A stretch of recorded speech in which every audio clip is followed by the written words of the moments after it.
વડોદરાવાસીઓ માટે ગ્રીન અને આધુનિક જાહેર પરિવહનની નવી શરૂઆત થઈ છે.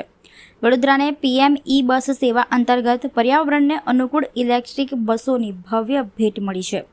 મુખ્યમંત્રી ભૂપેન્દ્ર પટેલ અને ગૃહ રાજ્યમંત્રી હર્ષ સંઘવીના હસ્તે આ સેવાનું લોકાર્પણ કરવામાં આવ્યું હતું. પ્રદૂષણ મુક્ત અને અદ્યતન સુવિધાઓથી સજ્જ આ ઇલેક્ટ્રિક બસો હવે વડોદરાના વિવિધ માર્ગો પર દોડશે, જેના કારણે શહેરના મુસાફરોને વધુ આરામદાયક, સુરક્ષિત અને સુવિધાજનક મુસાફરીનો લાભ મળશે. વડોદરા સ્માર્ટ સિટી પ્રોજેક્ટ હેઠળ શહેરી પરિવહન વ્યવસ્થાને વધુ મજબૂત બનાવવા અને ગ્રીન એનર્જીને પ્રોત્સાહન આપવા માટે આ મહત્વપૂર્ણ પહેલ માનવામાં આવી રહી છે. ઈ બસ સેવાના અમલીકરણથી કાર્બન ઉત્સર્જનમાં ઘટાડો થશે અને પર્યાવરણ સંરક્ષણને પણ વેગ મળશે. આ પ્રસંગે મુખ્યમંત્રી ભૂપેન્દ્ર પટેલે જણાવ્યું હતું કે ગુજરાત રાજ્ય ગ્રીન અને ક્લીન એનર્જીના ઉપયોગમાં દેશભરમાં અગ્રેસર રહ્યું છે અને ભવિષ્યમાં પણ પર્યાવરણલક્ષી વિકાસને પ્રાથમિકતા આપવામાં આવશે.